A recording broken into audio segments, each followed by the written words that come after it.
चंद्रयान-3 की सफलता देख चीन पहुंचा गहरे सदमे में। मिशन को बर्बाद करने के लिए झोंक दी अपनी पूरी ताकत। हिंद महासागर में चीन ने तैनात कर दिया अपनी जासूसी जहाज। इसरो ने भी कर ली है मुंहतोड़ जवाब देने की तैयारी। नासा का मिला साथ और सिंगापुर में भी चंद्रयान-3 की सुरक्षा में तैनात। दोस्तों, हमारा पड़ोसी देश चंद्रयान-3 की सफलता देख चीन पहुंचा गहरे सदमे में। मिशन को बर्बाद करने के लिए झोंक दी अपनी पूरी ताकत। हिंद महासागर में चीन ने तैनात कर दिया अपनी जासूसी जहाज। इसरो ने भी कर ली है मुंहतोड़ जवाब देने की तैयारी। नासा का मिला साथ और सिंगापुर में भी चंद्रयान-3 की सुरक्षा में तैनात। दोस्तों, हमारा पड़ोसी देश चाइना हर बार मुंह पर खाने के बाद भी हमसे पंगा लेने के लिए चला आता है और अपनी घिनौनी साजिश से देश को बर्बाद कर देना चाहता है। इस बार उसने हमारे चंद्रयान-3 मिशन पर हमला बोलने की तैयारी कर ली है, जिसके सफल होने की करोड़ों इंडियंस कामना कर रहे हैं। चाइना जमीन पर हमारा मुकाबला करके थक चुका, इसलिए इस बार उसकी साजिश हमें अंतरिक्ष में मात देने की है। इसरो एक के बाद एक मिशन लॉन्च करते जा रहा है और अगले महीने सूरज पर फतह पाने के लिए अपना सोलर मिशन भी लॉन्च कर देगा, जिसकी खबर पाते ही चीन की छाती पर सांप लौटने लगे हैं। अब एक तरफ तो चंद्रमा चंद्रयान-3 तेजी से मिशन की तरफ बढ़ रहा है, तो दूसरी तरफ चाइना अपने जहाज से हमला करके उसे नीचे गिराने की फिराक में लग गया है। लेकिन इस हमले से बचने के लिए आखिर क्या कर रहे हैं हमारे साइंटिस्ट, और क्या है चाइना की घिनौनी चाल? किस तरह से यह हमारे चंद्रयान-3 को मार गिराने के लिए जाल बिछा रहा है, और क्यों नासा भी चीन जैसी महाशक्ति से दुश्मनी मोल लेकर भारत का साथ दे रहा है? आइए इन सब के बारे में डिटेल में जानते हैं। दोस्तों, जहां देखो चंद्रयान-3 की खबरें सुर्खियां बटोर रही हैं और पूरी दुनिया में बस इसरो की ही काबिलियत के चर्चे हो रहे हैं, जो चाइना को बिल्कुल भी हजम नहीं हो रहा। इसी पीड़ा में चाइना ने अपना जहाज समुद्र में उतार दिया है और इसरो के मिशन को फेल करने में जुट गया है। जी हां दोस्तों, चाइना ने अपने युंग वांग 6 जहाज को इंडोनेशिया के समुद्र में उतार दिया है। आपको बता दें कि ये एक ट्रैकिंग जहाज है जो सैटेलाइट और स्पेस मिशन को ट्रैक करने का काम करता है। अब ध्यान देने वाली बात यह है कि इसरो अपने मून मिशन के लिए इंडोनेशिया के डीप स्पेस नेटवर्क का यूज कर रहा है और उसी की मदद से चंद्रयान-3 को ट्रैक किया जा रहा है। ऐसे में चाइना के ट्रैकिंग शिप युआन वोंग 6 का इंडोनेशिया के समुद्र में मौजूद होना अपने आप में एक बहुत बड़ा सवाल खड़ा करता है और इससे चाइना की घिनौनी चाल साफ नजर आ रही है। आखिर चीन को अपना मिशन ट्रैकिंग शिप उस जगह पर लाके खड़ा करने की क्या जरूरत है, जिस जगह से इंडिया अपने अंतरिक्ष यान से जुड़ी इंफॉर्मेशन कलेक्ट कर रहा है? चाइना के सी स्टेप ने उसके चेहरे से नकाब हटा दिया है और उसका सच पूरी दुनिया के सामने आ चुका है। हर किसी को खबर हो चली है कि कैसे चीन इंडिया को नीचा दिखाने के लिए अपनी घिनौनी चाल को अंजाम देने जा रहा है।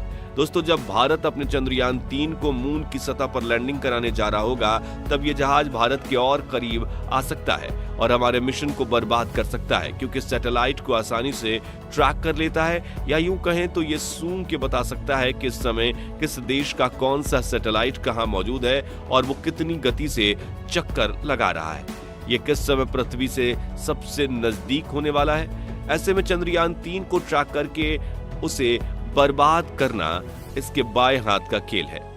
हम ऐसा इसलिए कह रहे हैं क्योंकि चाइना के पास युंग वांग 6 जैसे और भी कई जहाज मौजूद हैं, जिसे स्पेस मिशन को ट्रैक करने के लिए बनाया गया है। इसमें बहुत से एडवांस इक्विपमेंट मौजूद हैं, जिनकी मदद से ये बेहद आसानी से किसी भी मिशन की लाइव ट्रैकिंग कर सकता है। और फिलहाल अपनी इसी पावर का गलत इस्तेमाल करते हुए ये चंद्रयान-3 की जानकारी जुटाने में लग गया है। पर आपको बता दें कि इस मिशन के अंत तक इसरो एक और मिशन लॉन्च करने वाला है, जो चीन के सिर पर काले साए की तरह मंडराता रहेगा। जी हां दोस्तों, चीन की अकड़ को कब्जे में करने के लिए इसरो सिंगापुर की एक स्पेस मिशन पर काम कर रहा है और ये चीज चाइना को रास नहीं आ रही है, क्योंकि सिंगापुर की हमारी ही तरह चाइना का एक बहुत बड़ा दुश्मन है और उसके दुश्मन के साथ आना चाइना से देखा नहीं जा रहा। असल में जिस रास्ते से चाइना पूरी दुनिया में अपना जहाज भेजकर अपने व्यापार को बढ़ा रहा है, उसी रास्ते के ऊपर सिंगापुर इसरो के साथ मिलकर एक सैटेलाइट लॉन्च करने जा रहा है, जो दिन रात चाइना की गतिविधियों पर नजर रखेगा और कब इसके जहाज किस जगह जा रहे हैं, इसकी पूरी जानकारी सिंगापुर के हाथ में होगी। इस कदम से चाइना पूरी तरह से डर चुका है, क्योंकि उसे चिंता है कि इसरो और सिंगापुर की हुकूमत मिलकर उसके व्यापार और इकोनॉमी को उसी समुद्र में ना डुबा दे। अब दोस्तों, चीन के जासूसी जहाज के समुद्र में तैनात होने पर भारतीय नौसेना भी एक्शन में आ गई है और उसके पल पल की खबर रख रही है। भारत लगातार अपने नेवल बेस को मजबूत बनाने के लिए काम कर रहा है, ताकि चीन की साजिश पर लगाम कस सके। अगर वो मिशन में किसी भी तरह की बाधा डालता है तो उसे वहां से खदेड़ दे। भारतीय नेवल एविएशन की टीम अपने प्लेन से हर वक्त हिंद महासागर के आसमान में मंडरा रही है और चाइना की पनडुब्बियों का काल बनकर उनके ऊपर बरसने के लिए तैयार है। इससे पहले भी चाइना का यह ट्रैकिंग शिप श्रीलंका के हम्बानटोटा पोर्ट पर गया था, जहां से कुछ खास हाथ न लगने के बाद इसने इंडोनेशिया के महासागर का रुख किया है। आपको बता दें कि भारत चंद्रयान 3 को 23 अगस्त को चांद की सतह पर उतारने का प्लान बना रहा है और ऐसे में अगर इसरो द्वारा इस यान की ट्रैकिंग में कोई गड़बड़ी या डिले हुई तो पूरा का पूरा मिशन बर्बाद हो सकता है। इस समय चंद्रयान 3 1,27,000 दूर मौजूद ऑर्बिट में चक्कर लगा रहा है, जिसकी स्पीड 40,400 किलोमीटर पर आवर है और इसरो इतनी तेज गति से चक्कर लगा रहे चंद्रयान को कमांड दे रहा है। ऐसे में अगर चाइना इसकी ट्रैकिंग में थोड़ा सा भी डिस्टरबेंस पैदा करता है तो हमारे मिशन को पूरी तरह से बर्बाद कर सकता है।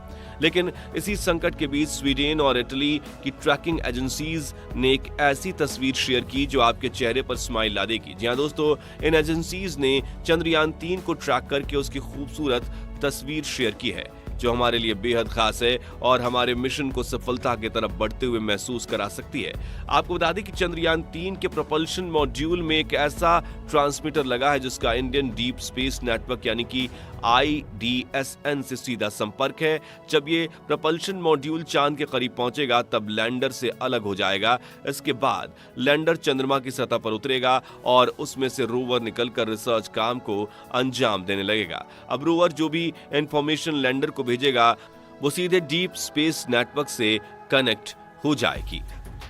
लैंडर के पास धरती तक इंफॉर्मेशन पहुंचाने के 3 तरीके हैं। इसमें पहला तरीका है ये डायरेक्टली मैसेज को IDSN के पास भेज सकता है। दूसरा तरीका है पहले ये प्रोपल्शन मॉड्यूल तक डेटा सेंड करेगा और वहां से propulsion module deep space network को उसे फॉरवर्ड करेगा। इसके अलावा तीसरा तरीका है लैंडर स्पेस में पहले से मौजूद ऑर्बिट को इंफॉर्मेशन सेंड करेगा और वो ऑर्बिट उसे IDSN को भेजेगा। अब जिस तरह से भी इंफॉर्मेशन सेंड की जाए एंड में वो IDSN तक पहुंचेगी। इसके लिए IDSN ने 3 बड़े बड़े एंटेना लगा रखे हैं ताकि एक्यूरेट तरीके से इस डाटा को कलेक्ट किया जा सके। इसमें से एक 18 मीटर का डीप स्पेस ट्रैकिंग एंटेना है तो दूसरा 32 मीटर का।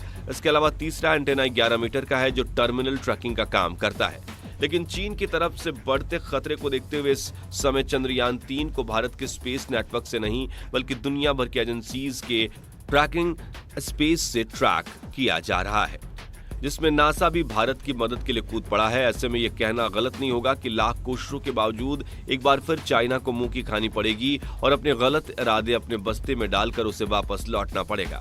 तो दोस्तों, आज के लिए बस इतना ही। वीडियो अच्छी लगी हो तो इसे लाइक और शेयर जरूर करना और अगर आप चैनल पर नए हैं तो चैनल को सब्सक्राइब भी जरूर करें। मिलते हैं जल्दी ही एक और ऐसी इंफॉर्मेटिव वीडियो में, तब तक के लिए गुड बाय।